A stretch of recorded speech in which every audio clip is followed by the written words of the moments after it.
we go. Cool. All right. All right. Welcome everybody on the YouTubes. We are live there too. Good. Okay, cool. Well, welcome everybody. So if you want to get the most out of this video, I'm going to ask you to type goals in the chat. Goals. Hashtag goals or whatever, however you want to write it. And also, shout out to my replay squad. If you guys watching the replay, just type in replay squad right in the chat. Awesome. Hey, Charlene, good. I'm glad you liked yesterday. Yesterday was pretty cool. We definitely spilled some tea for sure. We ruffled some feathers. So today we're going to also do some similar feather ruffling, but with a guy named Tony Robbins. So I'm taking aim. I'm taking aim at the big ones. But before we do that, we're going to start off with our simultaneous squeeze, which you all know and love, which is the big inhale, hold, squeeze, and you get high. It's going to feel really good. It's going to make your Saturday so good. So good. If you do this with me, oh, we're both going to get there. Okay, so ready? Here we go. In 3, 2, 1. Big deep breath in. And then a little sip of air at the top. Hold it and squeeze.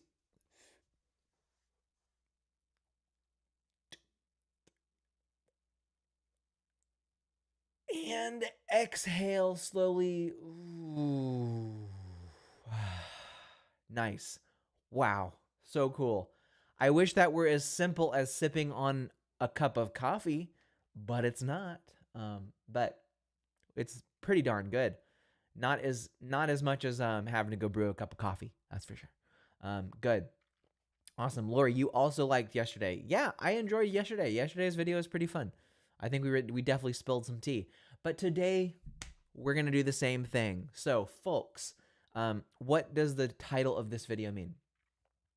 What guys like Tony Robbins miss when it comes to chronic health challenges.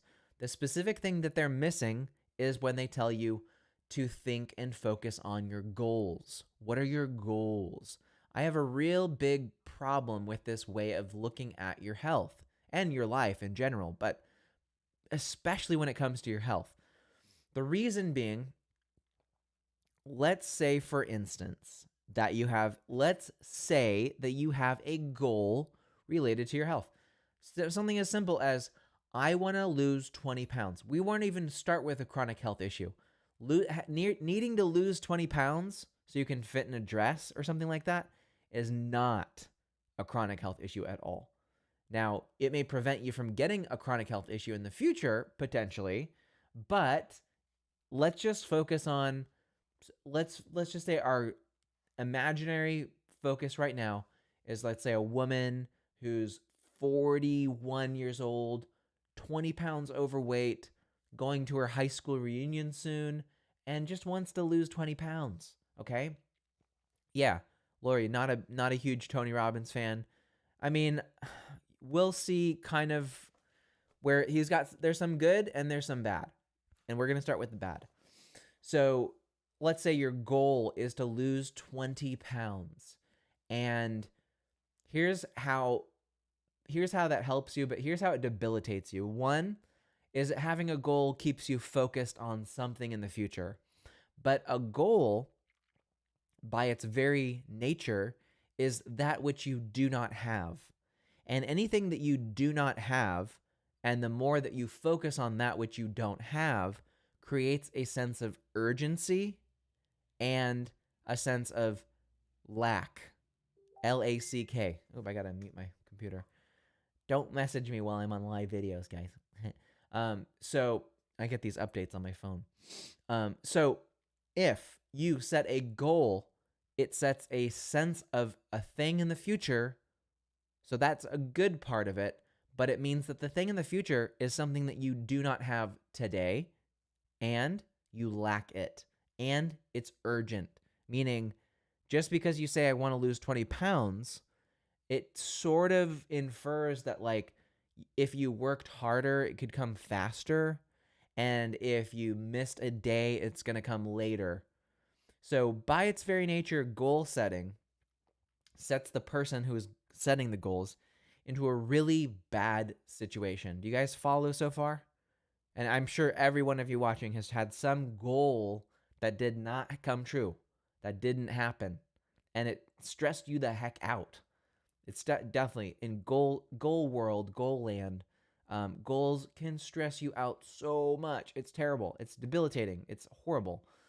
So now you not only have a goal that's looming over your head, you wake up in the morning and you're like, well, did I lose my 20 pounds yet? Nope. I still have 19 more pounds to go. That sucks. That feels like it's forever. But I have willpower and I'm motivated by Tony Robbins because he's so motivational. And how long is that going to last you? For 2 weeks, 3 weeks, maybe 4 weeks if you're lucky. But you cannot lose 20 pounds in 4 weeks. I'm sorry. You're going to kill yourself if you try to do that. At most, what's healthy is half a pound of weight lost per week, or 1 pound lost per week, max. That means in 4 weeks, the times that Tony Robbins motivational challenge is going to have moved you is like, you're going to have lost maybe 4 pounds if you did everything perfectly. Honestly though, you'll probably have lost 2 pounds in that time before you lose the motivation. And now you're locked in this like weird slog where he's like, put your goals publicly. The more people know about your goals, the more you're going to like get on your own ass to like make sure it happens. And that sucks because now everybody who looks at you not having lost 20 pounds in 6 months will be like, well, I guess she's just a person who gives up. So eventually you just kind of try to forget. You try to drink away your sorrows. You try to forget that you even set a goal of losing 20 pounds, but then you look at yourself in the mirror and you go, oh man, I guess I didn't set a big enough goal. As Tony Robbins says, make a bigger goal. You'll work 10 times as hard for a goal that's twice as hard. Not true. You'll suffer 10 times more for a goal that's twice as hard, but you won't make it any faster. So you may work hard. You may overwork yourself twice as hard or 10 times as hard. So goals, by their very nature, is that which you do not have. And anytime you wake up in the morning and remind yourself of that which you do not have, the worse your mental energy is. So if I woke you up every morning with a stick and I said, hey, guess what? You don't have $10 million in your bank account. Maybe some of you watching do, but maybe you don't. Let's set whatever that thing is, set that goal for whatever amount of money is way outside of your realm. Hey, you don't have $1 billion in your bank account. Does that help or hurt you? It hurts. It hurts you a lot. Hey, I just want to let you know, you're overweight. You didn't get your goal. That's what goals do. That's like it's a form of self-torture.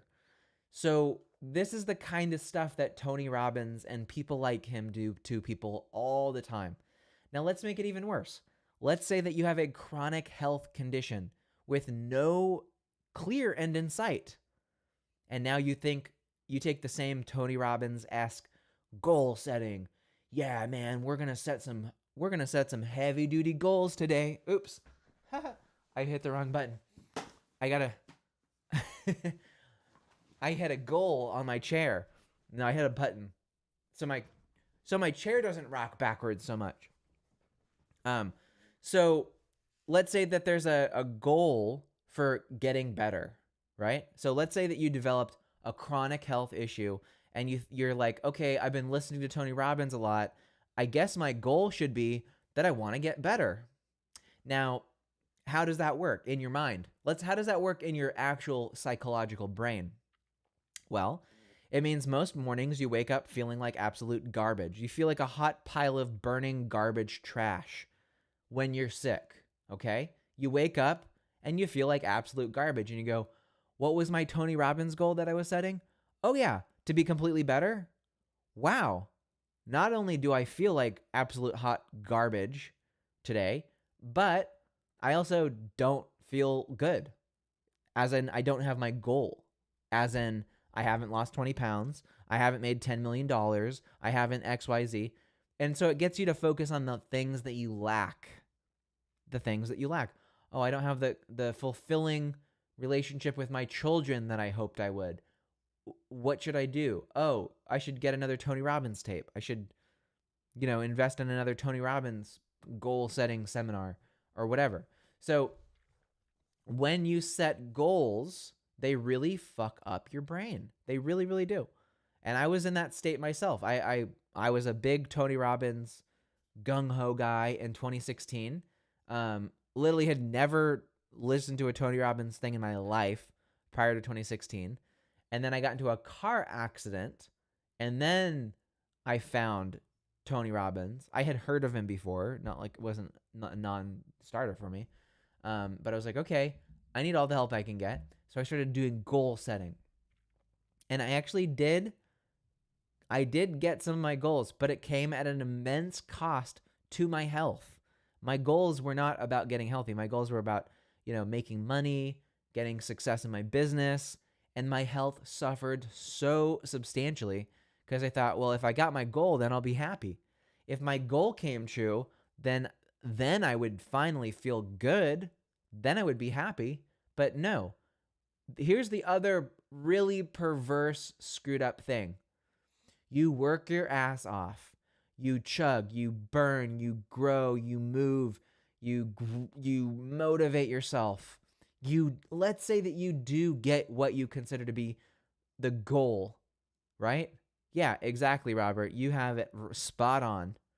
So let's say that you do finally get your goal. Let's pretend for a moment that you framed the goal, this outcome, as something that you could legitimately get, and you do get it. Let's say you do lose 20 pounds.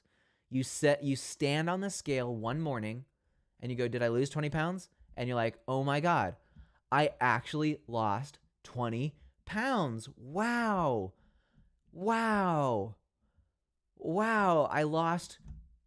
I did it. I should celebrate. I should get some cake. I should celebrate that I lost 20. We should throw a party. How long does the excitement of losing 20 pounds last? The excitement of losing 20 pounds, of 6 months of grueling dieting, how long does that last? It might last for if we're being realistic, a couple of hours. You're not going to be like, woohoo, I lost 20 pounds. For hours, you're going to be like, woohoo, I lost 20 pounds for like a couple of minutes. And then all your brain goes with, as soon as the celebration is over, you go, wow. So let me get this straight. I worked my ass off. This is your brain thinking this. I worked my ass off, literally and figuratively, to lose these 20 pounds. For 6 months, I restricted the food that I liked to eat. I sweat through so many pairs of pants, so many shirts. I lifted and put down so many weights to get here today. And all I get is 2 minutes of dopamine of me going, yeah, yes, I did it. Okay. Well, now what? Well, if I've learned anything from Tony Robbins, I guess I need to set a new goal. Oh, great. So at the end of this miserable trudge of getting to your goal, you arrive there, you celebrate for 2 minutes. Now what's the next thing you got to do? Oh, I have to literally set a brand new goal again. That's what you get. That's the reward you get from goal setting. Is a miserable trudge of torture to torture to torture to torture, pretty much for the rest of your life, if you accept the framing that he gives. And I think Robert has it perfectly. Tony teaches people how to bully themselves and other unhealthy behavior. Yeah, bully themselves and other unhealthy behavior. The reason Tony Robbins has so much energy is because his body is like pumped full of human growth hormone. So he's got an unfair advantage. Look, guys, if I were injecting my body with testosterone and hormones and steroids every fucking day, of course I could get on stage and tell you guys, well, you didn't want your goals hard enough, buddy. That's why you didn't get your goals. You just didn't work hard enough for it. No, that's not it. But there is a better way. Well, let me get in the chat. What do you guys think? I mean, am I onto something? Do you guys agree that goals suck? Goals suck? Am I onto something with that, or am I way off? What do you guys think? Put something in the chat here for me. What am I onto something with this, or am I way off? I would love to hear from someone who totally disagrees with what I'm saying. If you think I'm way up, whatever's creek without a paddle, let me know in the chat, because okay, cool. All right, so Lori, we got goals suck. All right, so we got an agree. They do suck. I agree. They definitely suck. Anybody disagree? Any disagreeers? Raise your hand. Please let yourself be known. Are you like, no, Sterling, you don't understand. You weren't doing it right. You had to follow SMART goals. So, smart, measurable, attainable. Like, no, there's all kinds of ways you can like chop up goals and stuff and try to justify yourself. Well, if I put the goal at 1 hour from now, then I'm getting it again and again and again. No, it's like, come on, if your whole thing is so messed up, let's try to think outside of this box, okay? Awesome, Charlene, goals suck. And I know you know that, and I know Lori knows that, because you two are systems ladies. Now, here, let me tell you about what the alternative to this goal-based living, waking nightmare is. It's called systems. And systems is the concept where you no longer set goals. Okay, cool, great. Jane, we've got somebody here. Here we go. Okay, this is perfect. Jane, thank you so much. I really acknowledge and honor you, and I honor your truth, and thank you for sharing this. So Jane writes, I'm very sick. My goals are needed or I would not make it. Okay, so we have someone who, now, okay, hear me out, who has in their minds believes that goals are needed or else she would not make it. Let me offer, now look, here what I'm doing here, I'm not here to try and convince you or to change your mind. All I can do is try to offer a higher level perspective or a frame on how to still move forward. Okay? Yeah, right? Yes. So goal to stand in pain to eat. Okay. Not sure I get that one exactly, but I kind of think I get what you're trying to say there. So totally. All right. So let's look at what the alternative to goals are. Alternative to goals is a process called systems. What are systems? Systems are actions or things or repeatable tasks or a process that you follow on a consistent and repeatable basis. And there's no goal in mind at all. Like when I drink water in the morning, when I drink my 16-ounce bottle of water in the morning, I have no goal associated with it at all. I mean, what would be my goal for that? If I just think of like, what are the actual things I do in a day? I drink water, I eat, I move my body, and I sleep. Okay?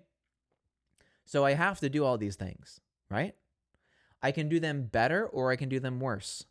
I can learn skills that help me do them better. Because if I say like drink enough water, what does drinking enough water mean? Drinking enough water means, well, if there's a skill component is learning on the internet, how much water is enough water in a day? How much water should I drink for my own body type? Is it 8 ounces of water? Probably not. 8 ounces of water is too little. 16 ounces is better, but probably 32 to 64, maybe 56 ounces of water per day in a day is ideal. and not 128 like some people do. And I can say that because I have the skill sets developed around that. But I don't do it because I see there's a goal. But is there a direction? There's a direction that's going to move you towards. Yeah? So if I have somebody drinking every day, let's say 48 ounces of water is a fair amount of water that most people can do. 32 to 48 ounces of water a day. If I had somebody who is in maybe poor health and I wanted to move them in the direction of better health, continually improving their health, and if I saw that they were only drinking 8 ounces of water a day, I'd want to shift them into 30 ounces of water per day. But I wouldn't set a goal for them. I would just say, look, you keep on doing this, things are going to start improving in the right direction. That's all we can say. And we can certainly say that if you're dehydrated, then your body's going to move in the wrong direction. If we cannot say that, then we can't even start on this journey at all, right? So we can agree that there's certain behaviors and actions that you do on a daily basis that are going to move you in a good direction or a bad direction, and knowing which is a skill set issue, not a goal issue or not. Because nobody would, unless your goal was, my goal is to be extremely dehydrated, then I'd say, well, that, first of all, that's super dumb. But if you're really committed to that, then just stop drinking water and you'll be dead in 2 days. So goal achieved, I guess. I don't know. But no. And there's no such thing as a goal of good health. That's not a thing. What is good health? Jane, your version of good health is definitely not my version of good health. And it's not Charlene's version of good health. And it's not Lori's vision of good health. All of us have a different, unique vision of what that health looks like.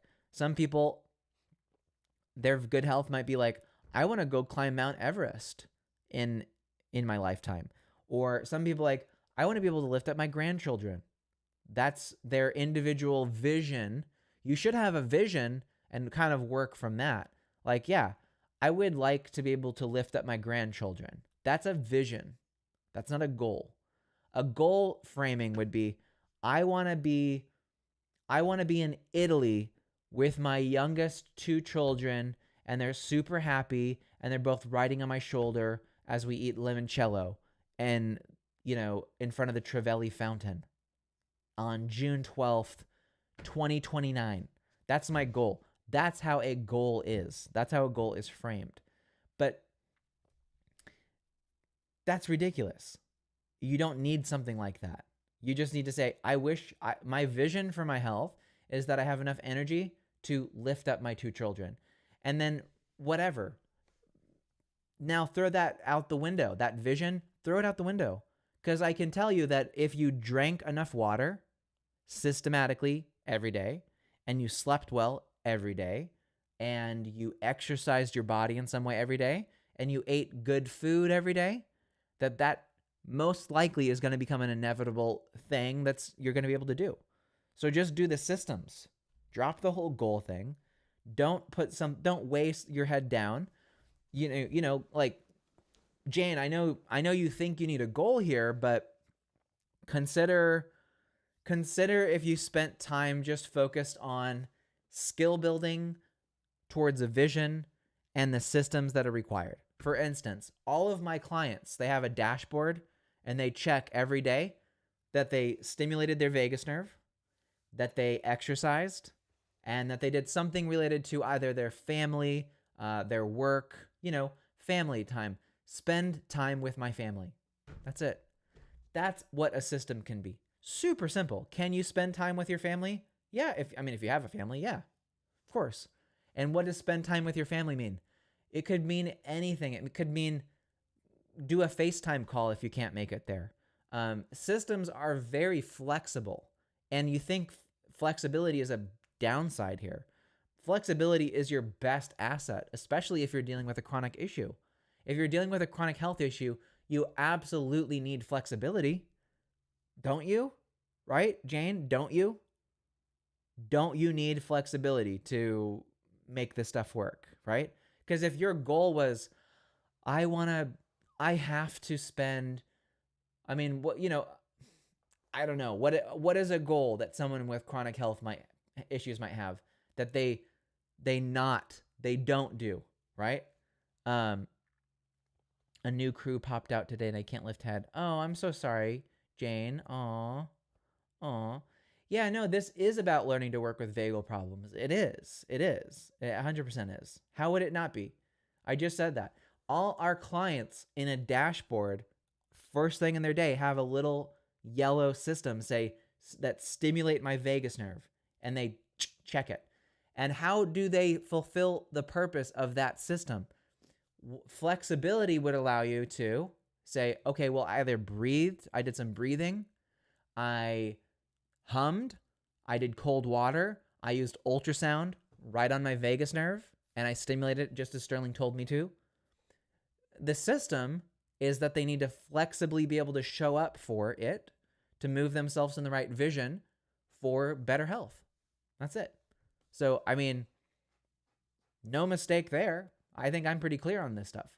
And how would this video not be related to that when it comes to chronic health challenges? How does chronic health challenges not exactly line up with vagus nerve stuff, right? Like, anyway. So anyway, but see, flexibility is required, especially when it comes to chronic health. As you can see, there's no flexibility in goal thinking. Goal thinking does not provide a lot of flexibility. It doesn't. So Jane, for instance, you might frame it more like, well, I have dogs. I want my dogs to be alive and to be healthy. Fair. You have a skill set you have around what kind of food they need, what kind of cycle, what kind of schedule they need. Could you accomplish that with just feeding the dogs? You could simply have dogs that are alive, that are healthy and happy by putting food in their bowl. There doesn't need to be a goal there. A goal would be, I want my dogs to win the Purina Bowl in 3 months. That's what a goal is. We're talking about Tony Robbins style goals, not a goal. You're not talking about goals, Jane. Saying that I want to feed my dogs today is not a goal. Feeding your dogs, and I wouldn't even frame it like that. That's just an action. Feeding your dog is like the same thing as getting the mail out of the mailbox, doing a load of laundry. Those aren't goals. Those are actions. We got to be very careful to make sure we're not like, if taking my car to the car wash is a goal, then literally like brushing my teeth is a goal. Those aren't goals. Those are actions. A goal is something that's specific, measurable, actionable, attainable, and, whatever. SMART goals, right? Specific, measurable, actionable. A goal would be like, oh, and then you have a time associated with it too. A goal would be, from a Tony Robbins course, would be, I want my pet dog woofers to be the number one at the Purina Chow dog racing competition by July 4th, 2024. That's what a goal is, okay? That's what a goal is. Now, you would say the same thing for losing weight. If I wanted to lose 20 pounds, you would want to put a date on it. I want to lose 20 pounds by September 11th, 2023. I want to lose my weight in honor of our soldiers. We maybe have some reason for it, right? That's a goal. And every morning that you wake up having not accomplished that goal, having not arrived there, is a debilitating notch against you. Rather, could it be possible if oftentimes you can get the same kinds of results. Like, I'm not saying that without goals, you can't feed your dogs or stand up to eat. Goals are not the requirement to get there. What goals do to the person, though, is they create a sense of suffering and self-harm, self-bullying to motivate you to do. It's kind of like how parents get in your head and make you do things that you have to do. If you don't do the dishes, then I'm going to beat the living daylights out of you, young boy or young woman, right? That's like the kind of parental thing that leads into goal-based thinking. So instead, I would say a system could be, so I would say for you, Jane, if you have let's just go with something health related, okay? So goal to stand in pain to eat. I do wish, again, clarity is power. I do wish that, in framing, you would just take a little bit of Jane, little extra time, write out what you're trying to say more clearly. Because goal to stand in pain to eat sounds like your goal is to stand up while in pain to eat. I guess maybe that if I say it out loud like that maybe does work. But I would say, why would you set that as a goal? Make your goal be to stand up and eat in pain, be pain-free. That would be a goal, right? But what's crucial here? The crucial thing is that you're eating, and that's a system. So you need to eat regardless of if you're in pain or not. So you're creating criteria where you're only happy unless you're eating and standing and not in pain. But if depending on the kind of pain you're in, that might not be a reality. And no amount of putting it into a goal is going to change that, right? Just because you say, I want to have that happen, doesn't make it not true. And actually, the combination of the pain plus the goal framing, which is what I'm getting at here, can amplify the pain a lot more. So you got to be really, really careful, really, really careful about that. And then, for goal to feed dogs today would be like, goals to feed dogs today somehow. I'm certain you'll probably figure out a way, right, Jane? I'm sure you'll figure out a way. If your dogs don't get fed, they'll figure out a way to eat, I'm sure, okay? So I would frame it something like, I don't know, are your goals your best friends? Are they part of your house? Are you taking care of them? Where are they your service dogs? I don't know what kind of dogs they are. So that would kind of change the framing of what I would call a goal. Because again, yeah, anyway, Charlene, you wrote, goals give me anxiety. When I do something with systems, it's not stressful. Exactly. And this is from Charlene, who's actually does actually apply what we're talking about in her daily life. So yeah, goals by their nature are supposed to give you anxiety because they're supposed to motivate you to do them. But that just creates more chronic health issues. So especially when you have a chronic health issue, you need to take a step back and think, well, we all agree that you want your health to improve, right? We can all agree that that's where you want to go. It's just a question of how do you get there? And by saying every morning, I have to be better. I have to be in no pain in the next 30 days or else what? What else? You're going to kill yourself? Come on. That's ridiculous. If that were the way that you went around thinking, or if that's how most people thought, a lot more people would be committing suicide. Already a lot of people do commit suicide, unfortunately. And I think a lot of the reasons they do it is because they think that way. My goal in some magical universe where God is actually listening to me and he's going to make, just because I'm saying my goal out loud or in my head, is that God's going to make it happen for me. Yeah, right. Yeah, right. That's not how that works, okay? And now I believe that there's a higher power. So I'm not trying to come here and be all Mr. Atheist here. All right? I believe that there's a higher power, but simply going, my goal is to be pain-free in the next 30 days, and saying that every morning does not change the equation. You have to work backwards and say, what are the systems I can do on a daily basis to reduce the pain that I'm feeling?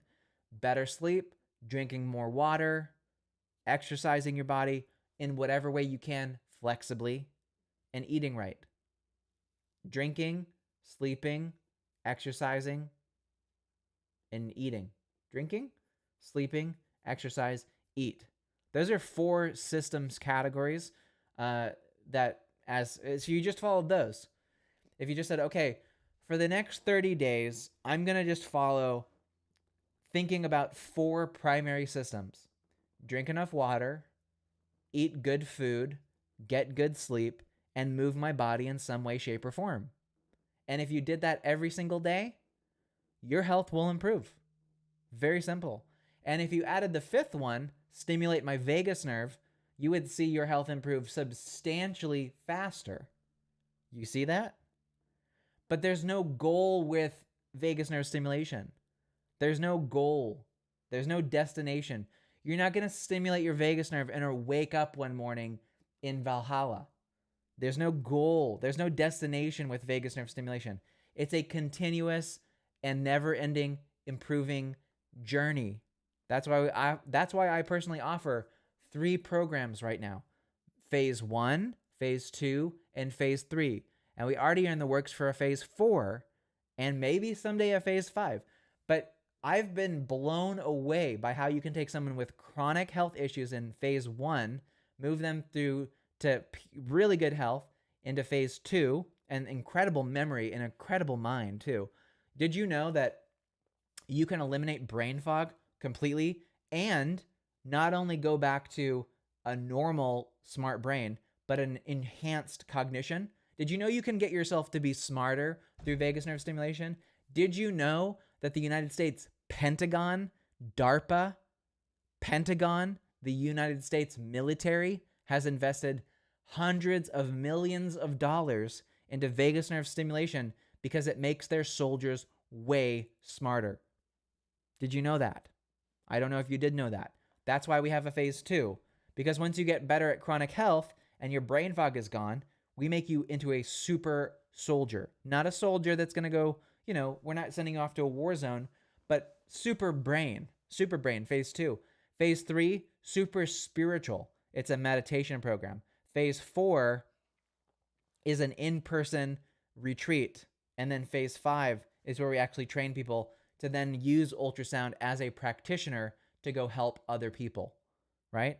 So we have this multiple phase offering in our whole trajectory. It's freaking incredible. It's really, really cool.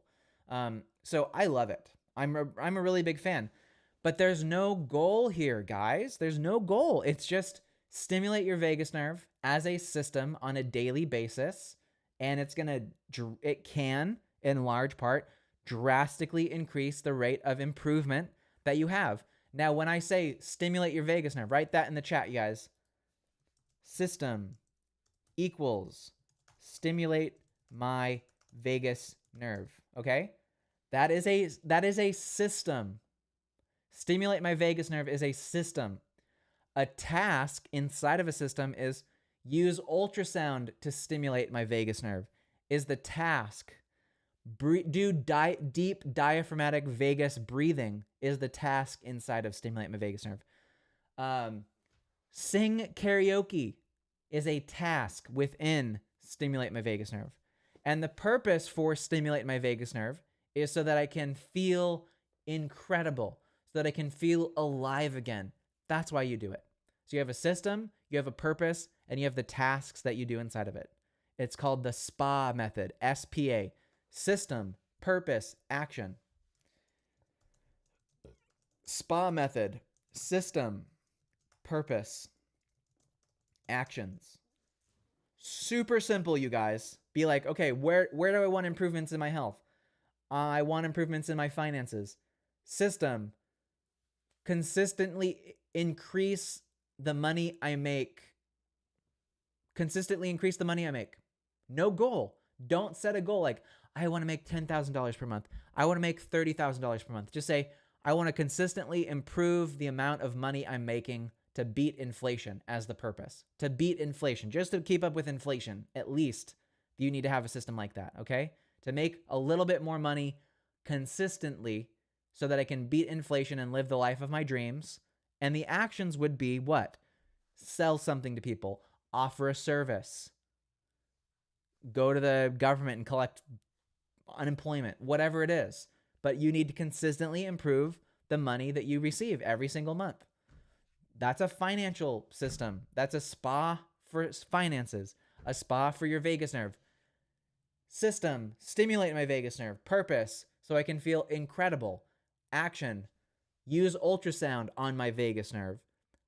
Do karaoke. Do breathing exercises like Sterling teaches me. How is this not a vagus nerve video? How is this not that? This is exactly that. This is more than that. All right, cool. All right, so we're gonna wrap that up here on YouTube. Thanks, YouTube. You guys rock. You guys rock ass.